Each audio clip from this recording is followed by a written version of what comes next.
Yo, what's up, everybody? I'm here with my lovely wife, Hi. Kristen Villanueva. What's up? I'm so excited to finally be here. I know it's been a lot of thinking of like when can I put her on. I'm your number one fan. Of course, nobody can beat you. So let's go ahead and get started and just introduce yourself to the people, introduce yourself to everyone.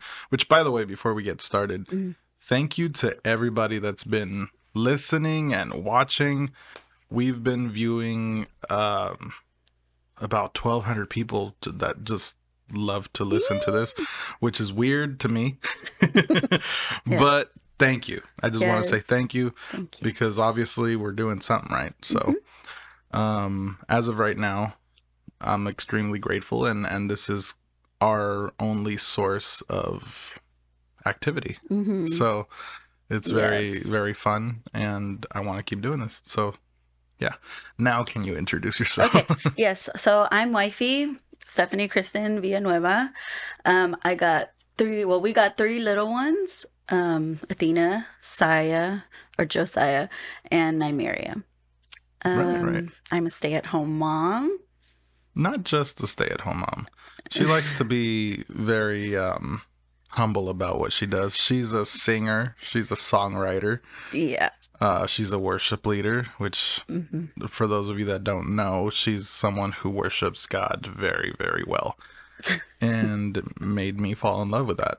So, let's talk about your previous jobs too. She's also taken care of adults with special needs, and Yes. that requires a lot of patience. A lot. Thank you. Because if it wasn't for that, you probably wouldn't be dealing with me. Or But Saya. right. For those of you that don't know, he has autism. Right. Saya's our boy. He's our son. And but still, let's talk about some of the struggles of dealing with mental illnesses, some of the struggles of dealing with people, adults with special needs, and the struggles of dealing with autism. Okay. So that was I think my third job that I had. And the best job, other than being a stay-at-home mom, this is honestly the greatest job. I get bored sometimes, but that's besides the point. My point is, I worked at an adult day program for adults with special needs, and I learned a lot. There was adults with Down syndrome, autism, Asperger's. I know that's not considered like in the spectrum anymore. Asperger's? Oh no, it is. They're considering it like autism now, but it's not right. really It's a part thing of on the its own. spectrum. It's supposedly part of the spectrum now, which I guess they know why they do that. So. Yeah. What was the other? We had. Oh man, I'm gonna chop up this one. Cere. Cerebral palsy. Yeah. I probably chopped that one too. I'm terrible at that one. But anyways, we had clients with that. So they were on wheelchairs. We had to do a lot of, changing them when they had bowel movements. Sometimes they wouldn't make it to the restroom. So they'd be going in their pants. And we'd have to rush them to the one restroom that had a shower. So we'd have to strip them down and, do the whole thing. Oh boy. We were practically nurses, but I loved it. I loved it with everything in me. I loved it. And I kind of had a feeling. I was like, I wonder if I'm going to end up having a child with something, because this is huge preparation. That's how I like to take things. So anyways, yeah, I ended up having a So child with now autism. having a son with autism, how much easier do you think it was knowing how to work with adults with autism and stuff like that? Or how much harder was it? Tremendously harder. Way harder. Way harder. I thought it was going to be similar, but because he's a child, he doesn't have a set routine like they do. They're adults already. He doesn't. So I have to help him find that routine because he doesn't know how to find it. So I have to help guide him through that. So I'm trying to figure out at the same time, what is it? So what happens if he doesn't have a routine? Well, Saya in particularly, he gets nervous, frustrated. Um, Sometimes what's the word? The proper term. He has an episode.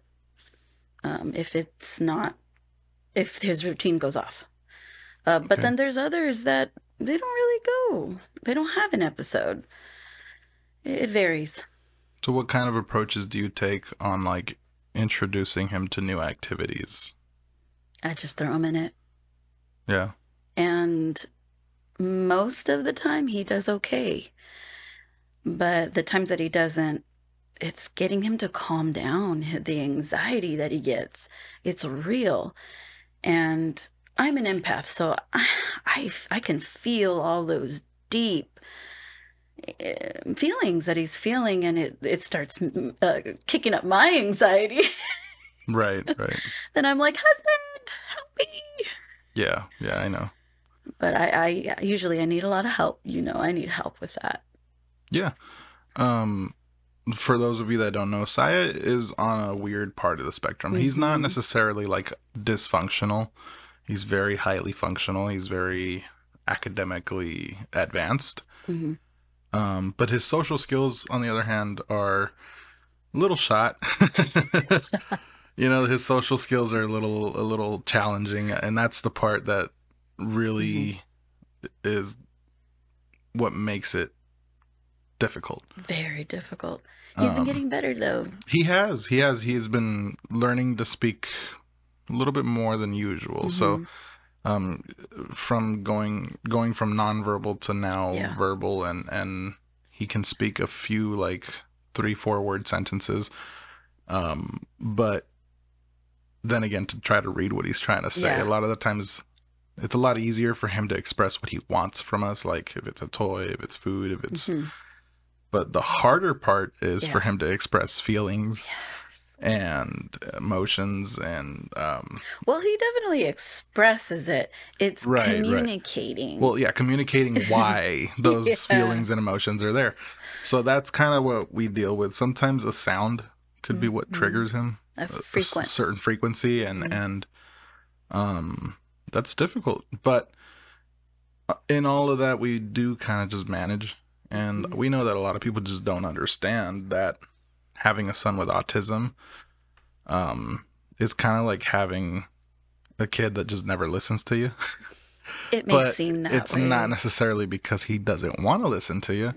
He's just frustrated that he can't verbalize what he needs. And so that comes off in the form of tantrums. It comes off in the form of screaming in public and crying. And usually at times like that, either Felipe or me will take him out. Right. If we're in somewhere, we'll go take him out, take him for a walk.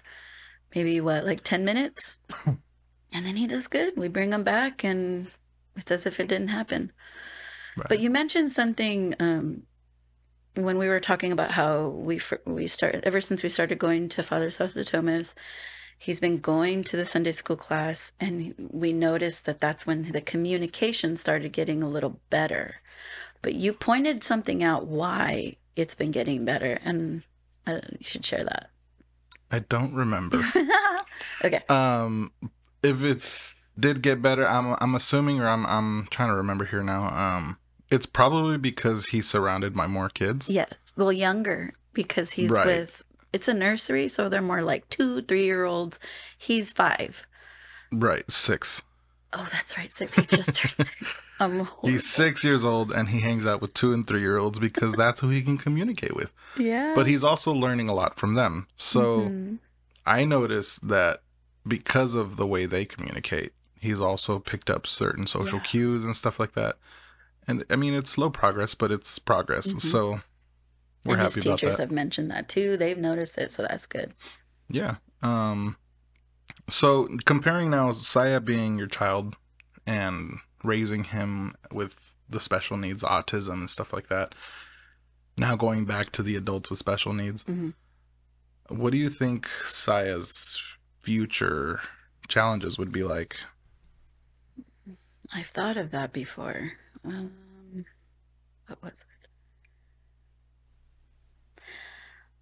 it? I think it all depends on us. Sure. A little bit. I don't think it all depends on us Well, because, we're his parents. yeah, but it takes a village to raise a child. I never really cared for that. You know me. I mean, I'm the parent. I will do the job. of course, you do what you can, but Saya's exposed to a lot more than just us. He's actually with us the least amount of time. He spends the entire day at school, and then whatever other social activities he spends at church, and the rest of the time he spends like 4 hours a day with us, 4 to 6 hours a day with us. Yeah. Which is not a lot. And so we can do what we can to teach him everything we can within that time and really help him. But he's really at school and church and different activities most of the time. And so he's exposed to a lot more than just us. And so that's why the only ones that are firm in his life that never, of course, leave is us. Right. So that's why I guess we're different in that. I believe we're the ultimate teachers. Yeah, but at the same time, we're not the only ones he's exposed to. We're arguing. This is where we have what's called, what do you call it again? Differences? I don't know. We have a lot of differences. Passionate discussions. Yes. Of where we differ. We're actually very, very, very, very, very different. Yeah, that's something we could probably get into right now. Yeah. We are the most compatible people. Completely incompatible. But I love you. It's working. We make it work. That's the part. Work. Yeah. It's that although we love totally different things and dislike totally different things. And have completely different perspectives. One thing we have in common, though. We do love God. Oh, yeah. Together. No doubt. And we do love each other. And so that's really all we need. I think it's our differences that balances us, because everything that I'm missing and need, he has it. Right. Everything he's missing and needs, I have it. So we just kind of put those things together. Yeah, and we make it work. We clash a lot, but... Yeah, of course. I don't think I remember our first argument, though. I remember when it happened, but I don't remember what it was about. It was probably something stupid, like, put the toilet seat down, or, Kristen, clean up after yourself. I don't remember. That's how many arguments we've had. If you're not arguing, you're doing something wrong. I mean, you know, marriage is ups and downs. And the way a doctor would put it, on when they're reading your heart, there's the ups and downs. If there's no ups and downs and it's kind of stagnant, you're dead. Oh, yeah. Exactly. Perfectly said. We got a lot more ups and downs than anybody, I think. I think arguments pull out things out of us. Maturity. Learning to view the world outside of yourself. Well, we have to. And as much as we don't like it, as much as it's uncomfortable for us to just step outside of our own emotions and our own feelings and just me, we have to look at you.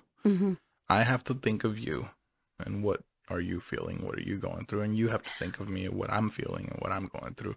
And that's honestly the only reason we resolve a lot of our issues, because I admit I've been selfish sometimes, and you have too. And that's when we clash the most, because we don't want to let go of what's precious to us. It's too hard. That's all we know. It's too comfortable. Why do I want to leave? You know? Right. But it's not wise to just stay. So let's talk a little bit about that now, like the marriage and how to argue and stuff. What do you think it's the best approach if you have something against me? And then I'm going to share with you the best approach I take if I have something against you. I think it's different for everybody, because everybody's different. With you? Well, yeah, you with me in particular. Okay. Because of your character, I have to make sure that I come in prepared.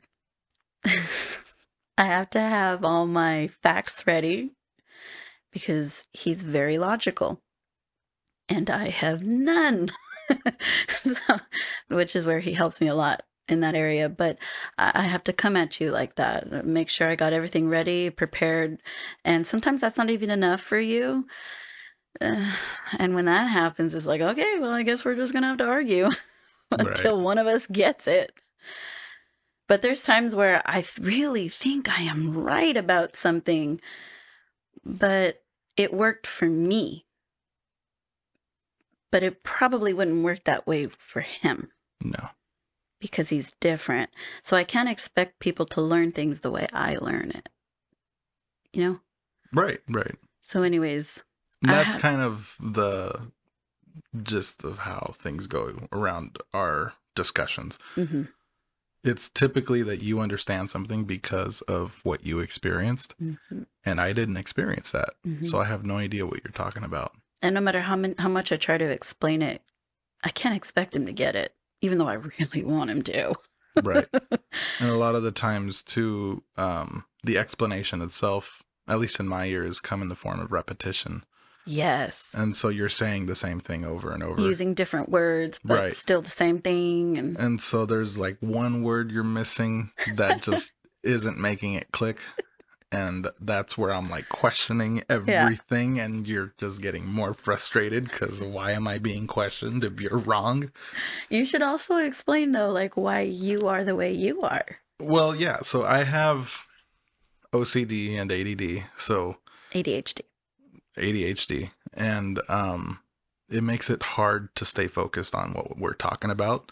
But at the same time, whatever I'm focused on, I'm hyper focusing on and overly compulsing over those thoughts. Yeah. So you could say one thing like, I can't believe you threw that on the floor because it really made this place stink or whatever. Mm-hmm.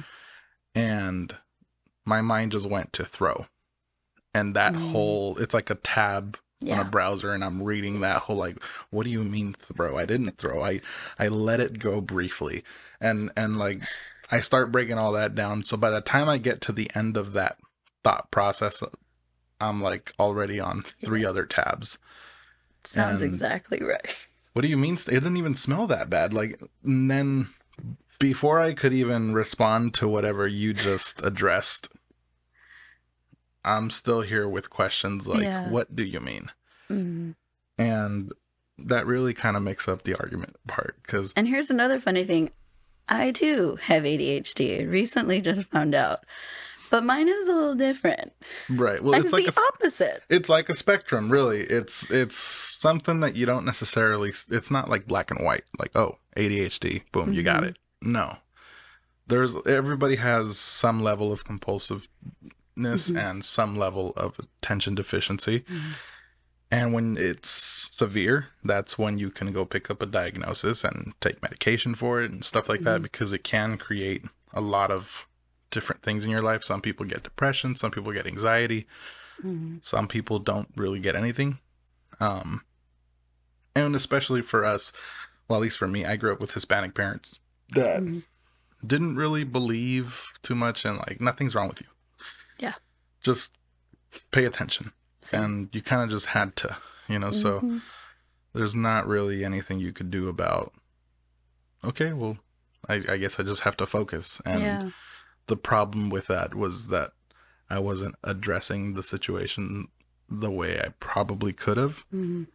So when it comes to our arguments, I think I'm right. You think you're right. And so to find out what's wrong is the difficult part. Yeah. Because we both also take different approaches. I like to look at situations as separate from you. Yeah. So this is the circumstances that I'm unhappy with. Mm-hmm. But you take it personal. You're unhappy with me. Mm-hmm. And the same thing with you. You may have something against me that I do, but it's not necessarily me.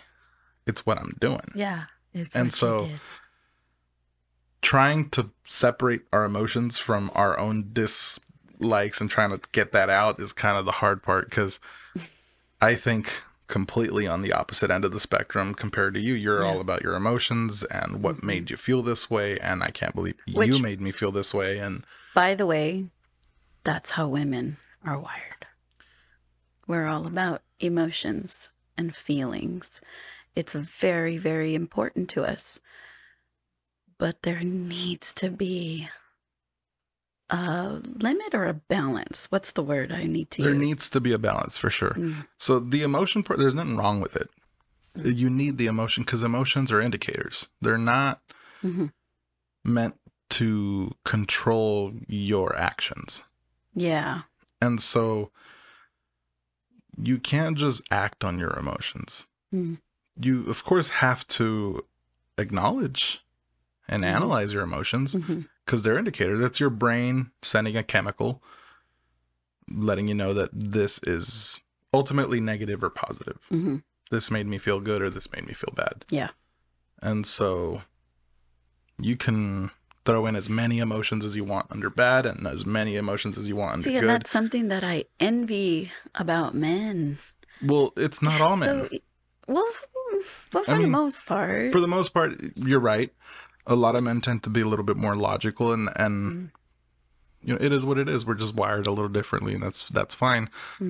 But we also have a spectrum within men and a majority and a minority within that spectrum. Same thing as women. A lot of women are very sentimental, emotional, but there's a spectrum in that, and there's a majority of sentimental, emotional, and a minority that just acts on pure instinct or pure logic. It doesn't really matter all that much. If you're a person that likes to feel or that mainly focuses on your emotions than you do to logic, it just depends on the type of person you are.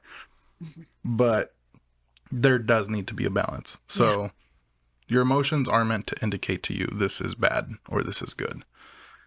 And I feel like that's where I kind of fail because I know there's emotions going on. I just don't necessarily know how to recognize them. And so then all I have is bad or good. Yeah. So I don't know that I'm disappointed as opposed to frustrated or mad or sad, because those are all separate emotions which can relate. But sometimes when it comes to feeling, I don't necessarily know how to identify what is this. I'm feeling something and I just know it's bad. I feel bad, but then saying it that way doesn't sound quite good because there, you know, you got to put a label on it to be able to identify it. It sounds scary to not know what exactly it is you're feeling. Well, it takes a lot of time because you have to analyze it logically to be able to determine what it is emotionally. And for some people, it's just instinct in nature to know, I just feel this way. I don't know how to explain it, but I know the feeling. And that's you. You know, you're more like, for you, explaining what you feel is harder than it is to just feel it. Like feeling it is no problem for you. And for me, it's not explaining it that's the problem. It's identifying what I'm feeling. Complete opposite. Right. But we make it work. I mean, at the end of the day, I have to put my own pride aside and my own thoughts of I'm right and say, okay, let me try to analyze and see what she's saying, first of all. Because you could say that you're mad at me for this, when really you're mad at that something else happened due to what I did. And then once I can figure that out, we have a solution. Or we don't have a solution. And then one of us has to compromise. But compromise. At the end of the day, we make it work. At the end of the day, we do just kind of look at each other. At least for me, I can look at you and be mad at you and say, I love you. I can't. I need time. I need time. I know I love you. Right. That's to say it like, you know, man, it's not the time right now. I'm mad. Let me be mad. And that's just not how I'm wired, because I don't view love as an emotion. It's an expression. And so you can express it without feeling it. That's weird. I guess so. But to me, I have no problem expressing my love for you, even if I'm mad, sad, disappointed, frustrated. And I do love that. Like, oh, I love you. Like, I'm not gonna not love you, but you're being mean to me, you know, and then it hurts or this or that and whatever. And with you, it's more of a, you said something that triggered me. And it's like, I have no idea. It didn't come from no intention to hurt you. I'm Yeah. sorry. And you're like, I need time. But see, don't I do that too? I guess it just depends on the subject, because some subjects, if they're tied to trauma, they can create a reaction. Yeah. More than a response. So I know that some things determine your emotions a little bit better for you, like feeling happy, sad, the basic standardized emotions are easy for anybody, but I think they're the hardest for you because you never had really standardized emotions growing up. You always had some complex emotion. Yeah, that sounds about right. And they were always tied to trauma. Yeah. And so those are easy for you to identify and pull out and say, this is what I'm feeling. Yeah. But you can't just sit there and say, I'm just sad. Yeah. You're right. Because it's not an emotion first of all, it's not an emotion that you're comfortable with, and it's not an emotion that you identify with. Because it's not something you've faced before or as often. And for me, happiness happens to be one of those weird ones, because I mean, I had a perfectly normal childhood, kind of. Not really. Y'all moved around way too much. We did. I mean, I should say that I had parents that gave their best. Yeah. And that's more than most people can ask for. My parents are still together, and although they have their issues, they make it work, and with us, they always did their best. And so I can't complain, per se, because they didn't do their best or because I got shorthanded or anything like that. And so that's what I mean by I had a relatively normal childhood. As far as like my parents go and the way I was raised, they did their best. But it wasn't perfect. There's a lot of things that just happened. A lot of choices I made, a lot of choices other people made that I had no control over and just affected me. And so that's where I realize that happiness is not an emotion I'm comfortable with or familiar with. So now having this emotion just pop up because I have everything I ever wanted. I have the wife, the kids, I've had the dogs, the cats, the fence, the house. Like, it's not white, the fence. It's a fence. It's not picket It's or white, there. but it's there. It's a front yard, and it's fun to keep the kids in. And our life is relatively good in that perspective. Yeah. You know, and I feel happy, and it's uncomfortable because I don't really recognize it, and it's new. And anything that's new or unknown is scary. Yep. And so this is where now emotions tend to like tie up and stuff. But I get to respond to that. So I can analyze it and respond. There's other things that'll just trigger. And I react instead of respond. Reaction is just something you do because something happened.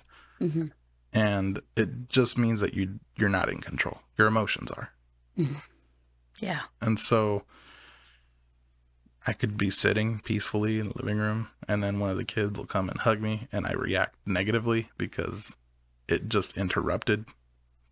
And although they're the part of the happiness I'm feeling and exploring, it interrupted that. Like, and so then I'll snap and be like, "Hey, what's going on? What?" And I'll react in a frustrated manner because of the interruption. And then I'll have to realize later that I shouldn't be reacting. I should be responding. The response takes time because I have to really see what just happened. But this is the ADHD OCD thing. It could be, but I feel like it works for anybody. Oh. Because most people that react are letting their emotions take control. And that's really what reaction is. It's your emotions taking control. If you say something, for example, we're not going to say it, but if I say the N-word, a lot of people, not just Black people, a lot of people react to that. Yeah. And react out of anger, frustration, because of their traumas Yeah. and their emotions take over. But if I say it to someone who's more in control of that aspect and that racism, and they actually are intellectuals and analytical, they're not going to react to it. They're going to respond. They're going to ask questions like, what made you just say that? Do you know that's racist? They're going to want to know what's going on in my head before they respond. And that's the difference. That's the difference between reaction and response. And so ultimately we try, at least in this house, to act on response. Yeah. Instead of reaction. And we fail a lot. Every day. Yeah.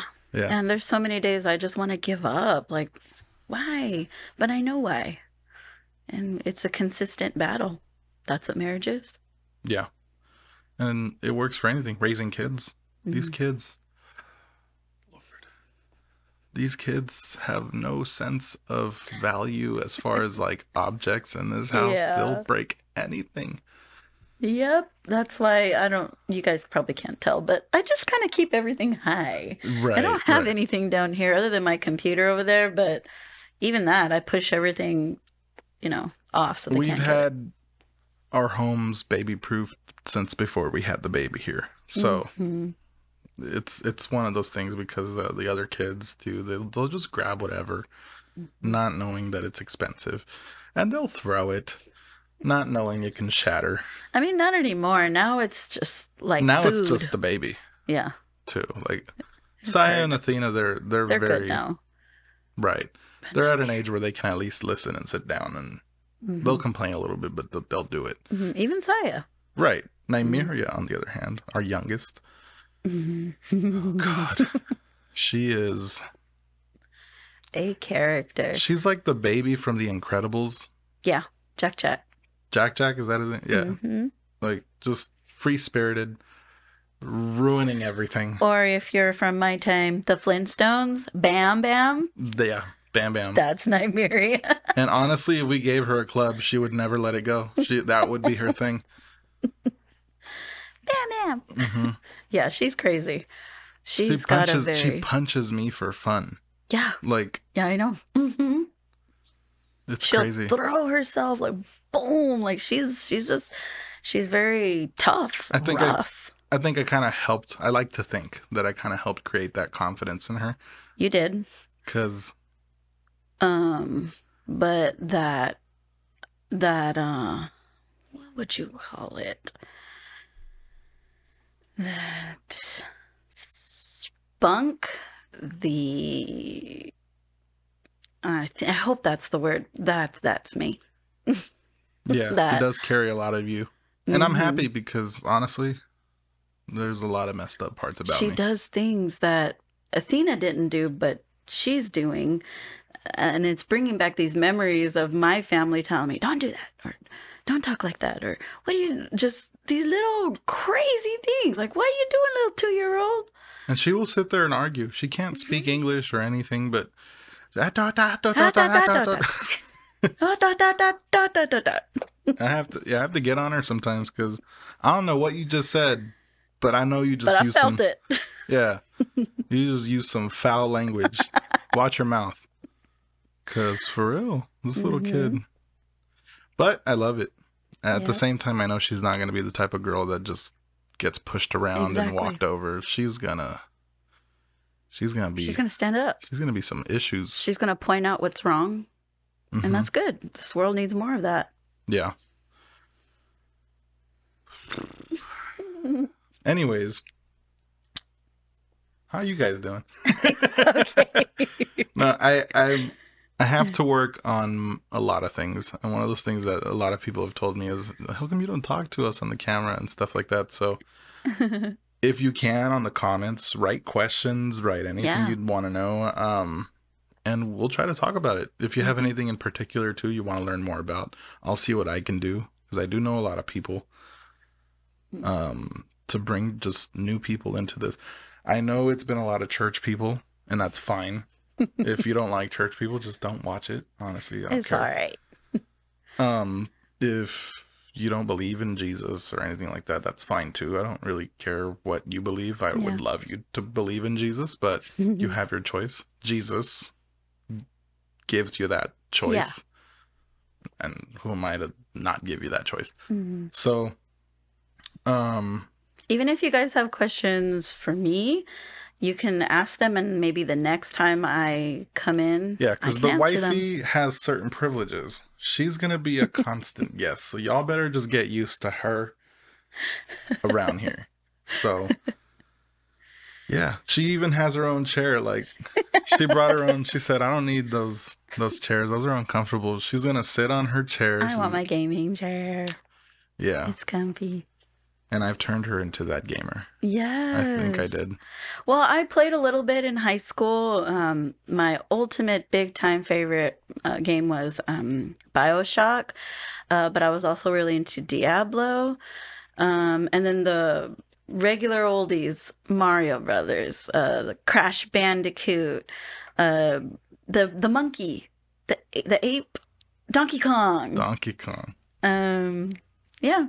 And then I always would hear about World of Warcraft, and it sounded so cool. But when I was younger, I didn't have a computer to. Well, I mean, we had one, but it was more my dad's. So he was not going to be downloading these games. Right, with monthly subscriptions. Exactly. So when I met this guy, he got me into it. And now this is a freaking everyday thing. I have to play. It releases so much stress, all my worries, and I can just zone out. And of course, the kids are fine. Don't worry. And it is a pretty cool game. This is not an advertisement for World of Warcraft. Why not? Play World of Warcraft. Oh, sorry.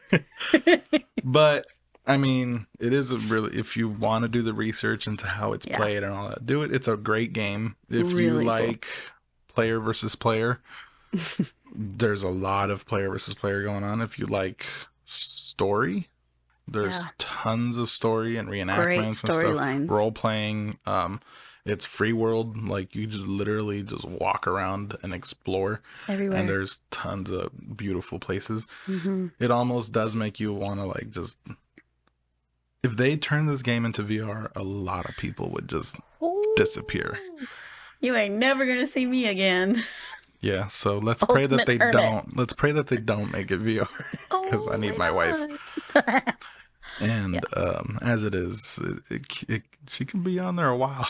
A very long while. But it's okay, because I remember when I used to play it, I'd be on there for 6 to 8 hours at a time if I could. That's not good, though. I can't be on there. I was a kid. I didn't need to. No, I'm talking about, like, for me, like... Oh, yeah, no. It's not good that I stay on, I don't know how long as I do. I think lately you've been doing better as far as time management goes. You do kind of, like, move your time around. Mm-hmm. And we do kind of have a little bit of a schedule, kind of like when I'm over there busy and not giving you attention, that's your time. Yeah. And then when we're spending time together, it's fine. And then I'll take a turn and I'll play some games, and then you can also do your thing, and it kind of works. Yeah. But yeah. I know that we had a few questions here written out. Yeah. So I'm going to look through them and see what kind of questions, because this is ultimately about you. Mm-hmm. And so I'm sure people want to know more about you, and I know that I never stop learning about you. There's always something new. My life has been very eventful. Here's a good question. Mm-hmm. What is an insult that you've received that you were proud of? Oh, I'll never forget it. It was a guy at an old church I went to. He looked at me. He's like, Kristen, I don't remember what I had said, but he was like, you're very progressive. And he didn't mean it in a good way. He meant it to insult me, but I took it like a compliment. I'm like, thank you. We need more of that. And he gave me this look like, no, we don't. Like he's scared of me or something. It must have been a very ignorant guy. It's based on the definition of progressive. Yes, I'm very proud of that one. What does your morning routine look like? Boring. No, it's not. I mean, it's the same. Get up, Get This Sai ready for this school. woman Oh yeah, I work out. wakes up without alerting me or anything, and I'll like briefly get up to turn off my alarm because I have too many alarms. That you never even wake up to. Right, whatever, that's a different issue. Anyways, I'll like wake up briefly and then I'll notice like 3, 4, 5. She's over there doing sit-ups on the side of the bed. I'm trying. And then she'll wake me up because I'm terrible at waking up alone. And I'll get up and she's already got Saya's hairbrush, teeth brush. She's taking care of herself. Like, she's got a whole routine. And for me, I am not awake, really. It takes me a while. And I think this is one of those things that you recently found out. And we've been together for like 3 years, 4 years. And you just realized, why does it take you so long to wake up? I thought it was a choice. Call me crazy. I mean, I'm not a morning person, but I wake up and I'm like, oh, but you're also a light sleeper. Very. And so anything that wakes you up can make you stay up. Yeah, that's true. That just doesn't happen to me. You're right. For me, I'm a heavy sleeper. Hella heavy sleeper. And I used to just close my eyes and immediately snore and be out. It's gotten a little different lately, but it's hard for me to wake up. Like, men, I could have a full conversation with you and not remember a thing by 9 o'clock. Mm-hmm. Like, we could have a conversation at 4 in the morning, 6 in the morning, 7. We could have it at 8, 8:30, and ask me at 9 o'clock what we talked about, and I'll be like, aggravating. But again, that also plays into how different you and I are. Yeah. And people just don't get it. Mm-hmm. Well, it's not for people to get, really. It's just us. Well, I didn't get it until now. Yeah. Yeah, we love the most different kind of movies. Mm-hmm. My favorite is horror. He thinks it's dumb. And which it kind of is. I mean, it's funny. It is. It's silly at best.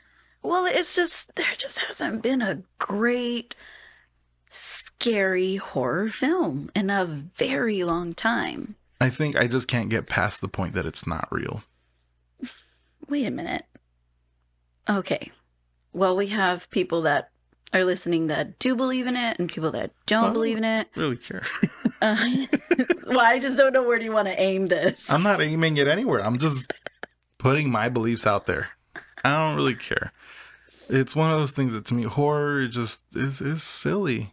Like, it's a bunch of people pretending to be possessed and a bunch of people that may be pretending to be scary and trying to... Well, let me share something about... I know this is about me, but it's interesting. It's about him. About your dad. Mm-hmm. How you'd go with him. Yeah. To real exorcisms. I don't think we ever titled them that, though. Oh. My dad would just... I'm going to go pray for some people. That's all. Yeah. That's all it really was. But within that, we saw some people that actually were possessed and some things that were actually going on. And so the spiritual warfare and all that, it was real. Mm-hmm. And I don't think anyone can ever take that from me, and no one can really... it's not something that you can scientifically prove. Like, here's the pictures. Like, but it's something that was real and happened to me. Mm-hmm. And I'm not letting that go. And so now, like, watching scary movies... and it makes you laugh because the bad spirits try to make themselves seem so strong and scary. Some things over project or like overly exaggerate something. It's Hollywood. Like the way possession happens. It's not necessarily... you can have a spirit in you and you'll never deform your face and You can be walking around like Right. a normal person, but be And possessed. the possession comes in the form of reaction. The same way that your emotions are in control of the way you react is the same way the demon controls the way you react. And so I saw a lot of real exorcisms in that, where people that used to be very reactive Mm-hmm. were delivered and changed and now are very responsive. And that's freedom. Mm-hmm. They're now free of Yeah. whatever spirit was in control of them. Mm-hmm. Whether it was anger, because a lot of the times that is, or racism, Mm-hmm. or there's just so much that can Yeah. go into that. So yeah, I mean, I did grow up. My dad was a preacher. He was a minister, and he did get sent out to pray for people all the time, and he would just take us because honestly, half of the time he didn't really know who he was going to pray for or for what. And when he did, he wasn't going to pay for no babysitter. He was broke. Mm-hmm. So it was one of those things that just kind of like, well, you guys are going to come along because y'all are God's children. Like, y'all are already protected. Like, you're fine. And so we just went and witnessed all this stuff. And I mean, did we get damaged along the way? Maybe. But, you know, at least it's safe to say that I now have a separate perspective. Mm-hmm. I know I have a separate perspective than my siblings. Mm-hmm. And they were, of course, older. So a lot of the times when we would go to someone's house to pray, they would just go play with whoever's kids were there. Mm. And me, I was more of a loner, or I was a mama's boy or a daddy's boy. And so I would stick to my parents, and well, I just kind of had to witness what they were doing. Yeah. And a lot of the times that's just what happened. And so, yeah, of course, now seeing The Exorcism of Emily Rose or all these other movies that in production value are cool. Yeah. Yeah. And some of the effects are nice. Some of them are very cheesy. Yeah. Extremely cheesy. I just can't get into the movie. I can't really invest in it because it just doesn't make sense to me. And so with you had a separate upbringing. You did grow up going to church and stuff like that, but you still like to invest in those movies that...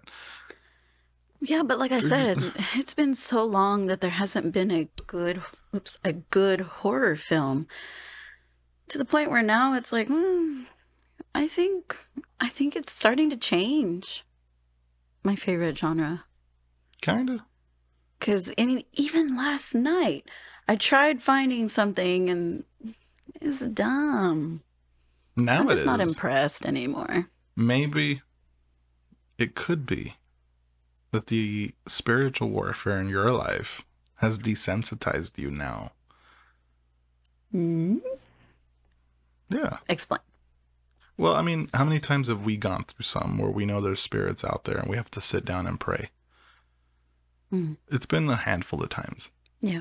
Where it's gotten bad and we have to pray. Mm-hmm. And you've seen things and I've seen things. And so, of course, now watching a movie about That's true. spiritual stuff is silly. That's very true, actually. And that's kind of what happened to me. I got desensitized.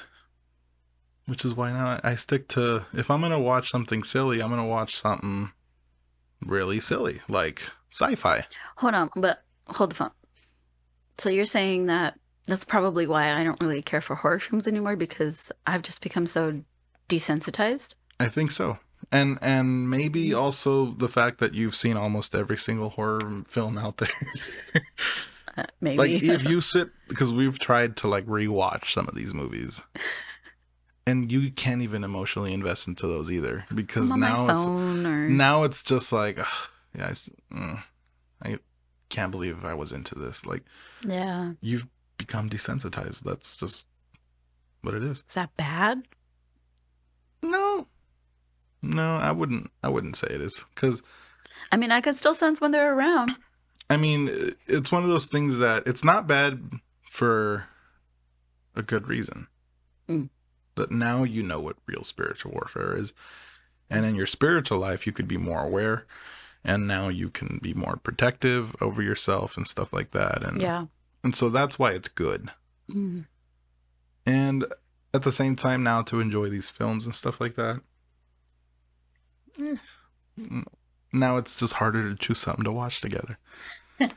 But it's fine because we ain't got to watch none. Yeah. We could do other stuff. Mm-hmm. I wish I could sing. Okay. Sex. We're talking about sex. Right. We love it. That thing our parents never talked to us about correctly. Seriously, Mom. I'm still waiting for the birds and the bees talk. I can't really. I did get a pretty good talk. Yeah, you got a good one. A really good one, actually. I mean, we didn't explain like the clitoris and what ejaculation is, and we didn't get to explaining it. We went through that in health class, I think. Mm-hmm. But my dad gave me the best sex talk, I think, to this day. Tell it. You really want me? I want to hear it. Tell them. Well, again, I don't know. I think you've told them, actually. I don't know. But my dad pretty much sat me down and he was like, okay, we need to have a talk, and it's about sex. And it's about time because you're curious, and I can see at the time evidence. At the time it was Comcast. Comcast had Jesus Christ. They had the on-demand feature where you could like look up movies and just play whenever. And this was before Netflix and all this stuff. And so I found the adult section that charged extra. And I had no idea. But your dad sure did. And my dad would be in bed at 7 o'clock because he would wake up at 3 in the morning and go to work so that we could all have a good childhood or whatever. But the problem was that he still received the bill. And the bill that used to be at the time, I don't know, it was like $30 a month. This time, he received it and it was like 120. And so he was like, what are you guys charging me for? What is going on? And so he realized, oh, my son is now going to middle school and he's alone at home often. And this is evidence of what he's been up to. I honestly thought you were going to say like socks or something. Right. Crusty socks, crusty shirts. Crusty everything. Anyways, so my dad, he had to have the talk with me. He was like, all right, you're getting older, you're having needs and stuff like that. And he was like, look, sex is great. He was like, but let's talk about it. So he was like, I'm going to give you 3 perspectives, and whichever one you want to live by, that's up to you. He was like, you're old enough now to make a choice, and you make your own choices, and I can only guide you at this point, but he was like, as a preacher, don't do it until you get married. It's not right. It's not the way God designed it. He opened some scriptures. He read the Bible to me. He was like, this is what the Bible says. Matrimony is holy and sex is great within matrimony. And he was like, as a parent, this perspective, I'm not going to raise your kids. So wrap it up. Don't be stupid. You know, and I'm definitely, he's like, the minute you come home with some little girl talking about you're going to be a grandpa, that's all I'm going to be, is a grandpa. I'm not going to be your child's parent. Okay. And then he was like, and the third perspective is as a friend. He was like, don't be stupid. He's like, choose a good girl. Don't just stick your dingling in anything that moves. Like, don't be one of those dudes that just runs around not valuing females, not valuing, and choose yourself a good person. He was like, there's really too many people out there that just open up whatever. Girls boys too. And girls. And don't be stupid. And so with those 3 perspectives, I had options, of course. I had choices to make and stuff. And I sincerely believed up until like the age of 18, I'm going to hold myself until marriage. And then 18 came along and I was like, this marriage thing is just not It's taking a bit too long here, so let's just speed the process. right. And, you know, point is that now I'm married. You never had a kid outside of wedlock. Thank God. Me too. Because things could have been messy. Yeah. And thank God they're not. So that was my talk with my dad about sex. That's cool. Of course, when he first pulled me into the room, he was like, we're going to talk about sex. I jokingly, which my dad tells this story all the time, I jokingly told my dad, okay, Dad, what do you want to know? That's good. That's funny. And my dad always likes to tell that story. But yeah, I mean, I think that was a really good parental, healthy choice to make for my dad. And so that's why, that's probably the talk I'm going to have with Saya and the talk I'm going to have with...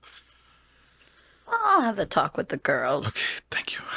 Because I don't want to... The girls is a whole other issue. Yeah.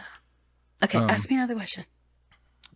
So we talked about you and me being super different in our likes of movies and super different in our parenting, super different. Like, I'm the strict military dad. Like, things gotta go a certain way. Call it the OCD and the lack of emotion. Mixed together, it's not a good mix. And you're a very compassionate, emotionally, like, attached parent, where you tried to, like, almost become friends with the kids, and we completely view that differently, where I don't think... Well, it's both for me. I have to balance it. And it's hard for me to see that balance.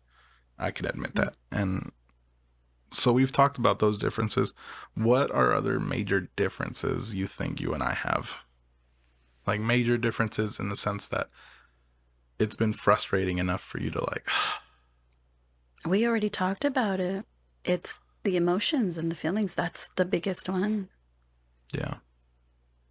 Music is very important to you. Yeah. I don't know. I mean, we both kind of like it all. Kind of. Literally all. We even listen to, okay, what is Nordic? Okay, our buddy Michael's probably going to get mad that we're chopping this up.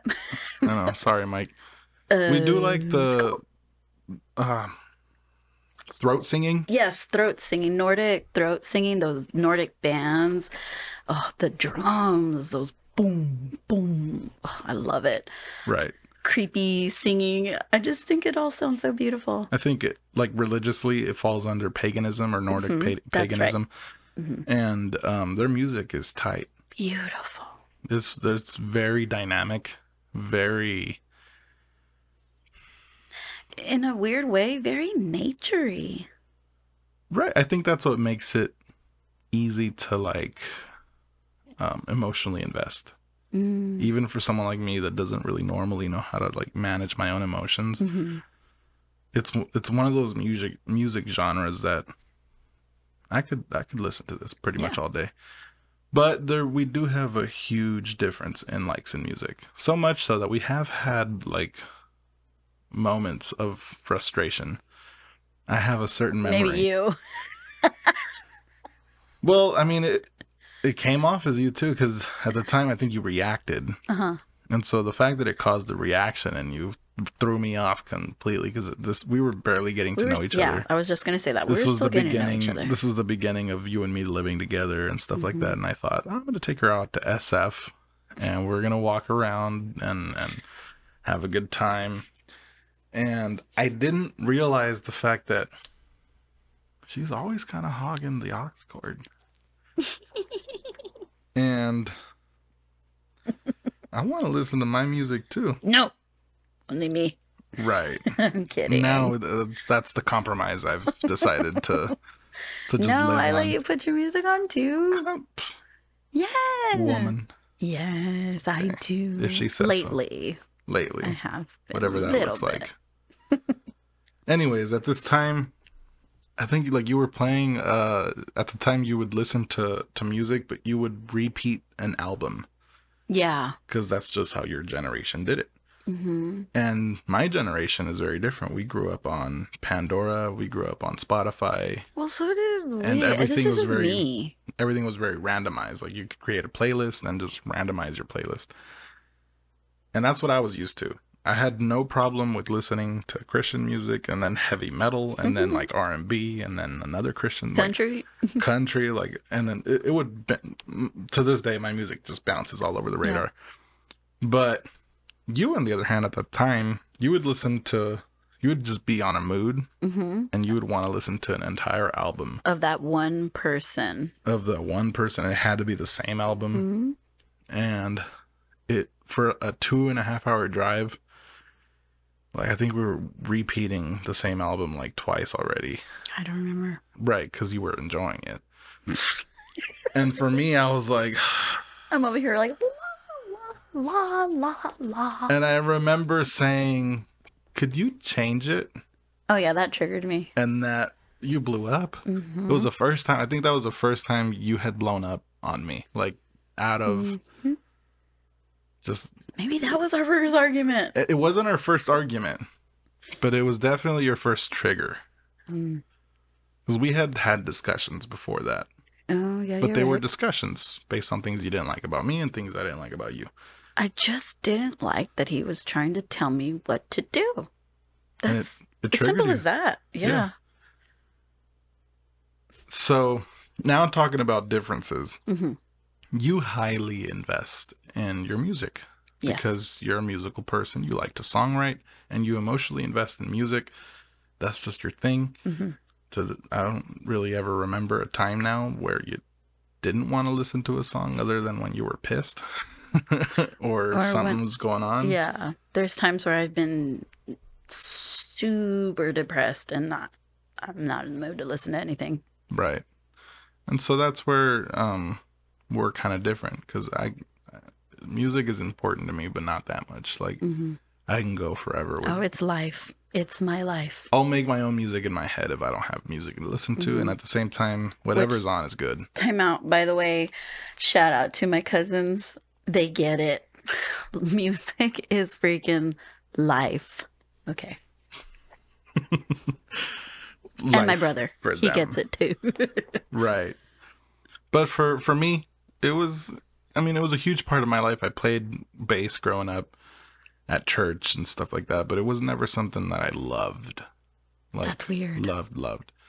It was fun, for sure. I found it very fun. It was very much a hobby, but it wasn't a passion, And I didn't really find that out until I met people that were passionate about music, like you.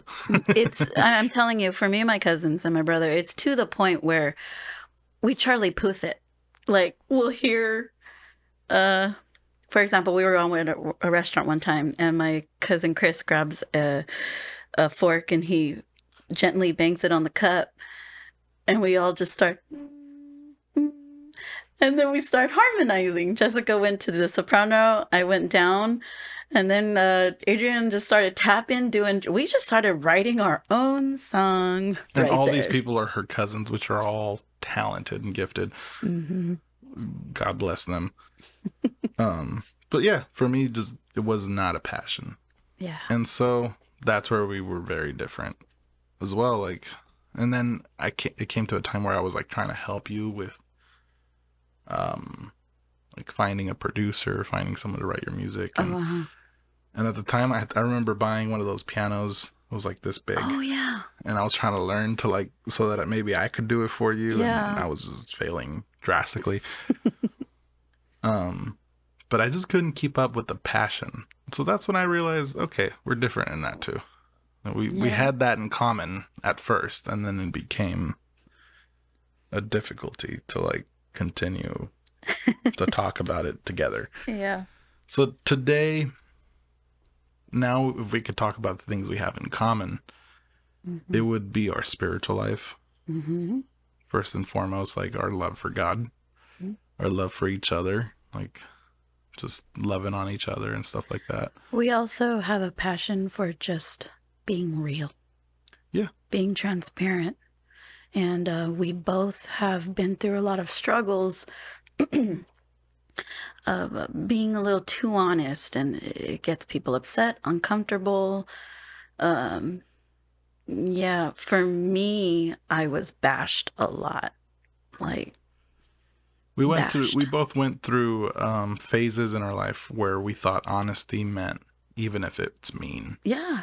And even now, I kind of still struggle with it. Right, but not me. Yeah, not you, but yeah.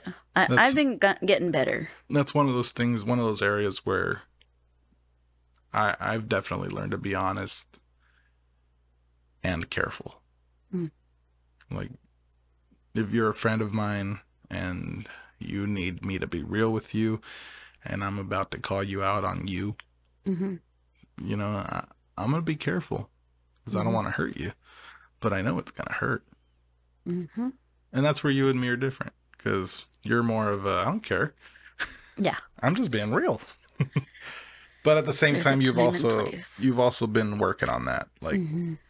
so that's one of the things that you're right. We are compatible in that, where we're both kind of real. Like, if you really want us to be real with you, brace yourself, Yeah. because We're both very, very, very open-minded. Mm-hmm. To the point where, well, you go ahead.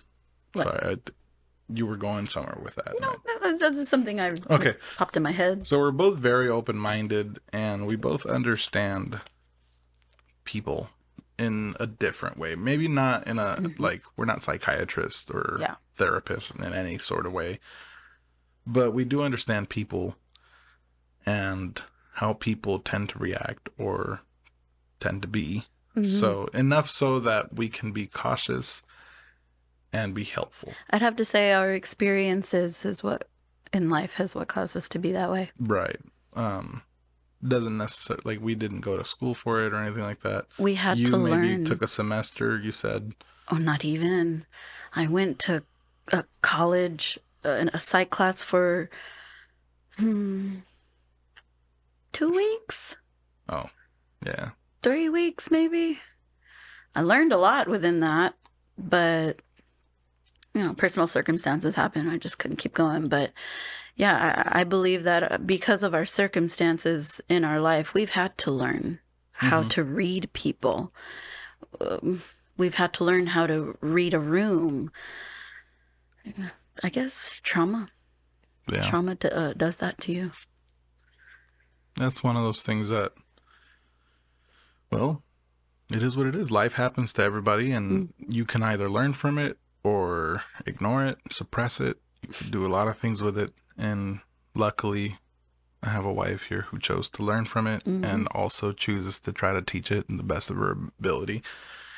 And same with me. Like, our stories are both crazy. Yeah. Real crazy. Drastic. Should we tell them how we met? I think that could probably be another podcast for another time, because that's a whole. That is, it might take a really long time. It's a big story. We'll let people decide. If you guys want to know how Kristen and I met, just the whole background story to it. Comment on anything: Instagram, Facebook, Twitter, any of this, MySpace. Sure, we don't have MySpace, but we'll open one if that's where you're comfortable commenting. Everyone's connected. Right. YouTube. Just we want to hear more about what all of you think. Yeah. So we know that you're out there listening, and we know that honestly, it's 98% of people that are not following. Yeah. How funny. 98% of you are not hitting follow, but you're listening, and that's all I care about. Yeah. So yeah, ask us. We'll do another podcast for sure and talk about how we met. What do you think, babe? We can. This is one of those moments where we have a little bit of time left, but not enough time for a huge subject. Let's do a fun. Let's do a fun. We'll do a fun question. Let's do that. This last part is just gonna be milk. Okay. No. This one could be good. If you could go back and give your 18-year-old self one piece of advice, what would it be? It's very serious. At 18, 18 is when I started getting into witchcraft. I was getting curious. I was going to libraries and getting books and trying to get connected to the right people. And I went through something I didn't have to go through. So I would have to say, I would tell myself, those voices that you're hearing are not coming from a place of love. And I thought they were. I was convinced that this is something that cares about me, the only thing that really cared about me. So I didn't go all in, but I dipped my toe in, and I messed up some stuff in my life. In my brain, it kind of messed with me. So I would tell myself, don't listen. Cool. That was deeper than it should have been. Yeah, sorry. It's fine. I'm telling you, man, my life is pretty nuts. Let's see here. Who are the 3 most influential people in your life? Okay. So in like the worship aspect, I'd have to say Bethel. Just their whole thing that they got going on. When I discovered them back in 2014, they really opened my eyes to it being okay to worship in church the way God designed you to worship him. Does that make sense? Did I say that right? Please correct me, because, I screwed up sometimes. I think you said it right. Okay. They encouraged me, because for so many years in the church, I was told to calmate. Calm down. You're doing too much. You don't got to do all that. You're a little too happy. Right. Well, God's been good. How else do you want me to react? Anyways, so in the church aspect, they've been a big influence. In life general,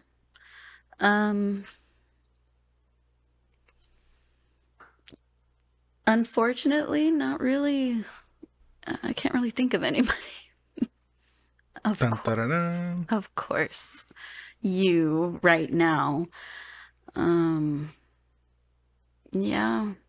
Influential doesn't necessarily mean that you looked up to them. So you could have gotten a huge influence in your life. Okay. My brother. Right. My dad. Yeah, you, of course. My first husband, before he passed away, he taught me a lot of stuff that I needed at that time. I needed to learn how to be more slow to anger, more patient, more compassionate. He taught me all that. Thank God for him, man. Thank God. If I never, let's say he didn't make it to the picture and it was just you. Let me put it in this perspective. He taught you so much that it ended up teaching me. That's deep. You made me cry. Thank God for him, man. He was from what I hear at least, he was a very good guy. One of a kind. One of a kind.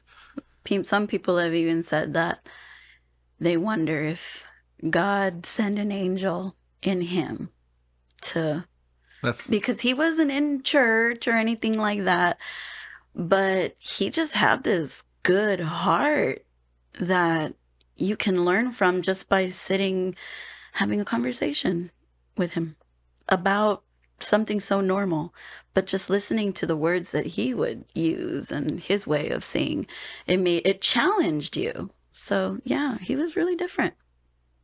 Very different. Cool. So we're gonna end it now. Yeah. I think we got plenty of content. We got tons of content in there. So just tell people where they can find you, where they can Should I say keep up with you. Yeah. my stage name Go and all for that? Okay. You can find me at Levite on Instagram and Facebook. I go by that. And then check out my music. It's on all platforms. 2 songs, Awake and Alive and Let Go. More music soon to come. Cool. Thank you for being on the pod, baby. Yes, you're welcome. And thank you guys for listening. Peace out.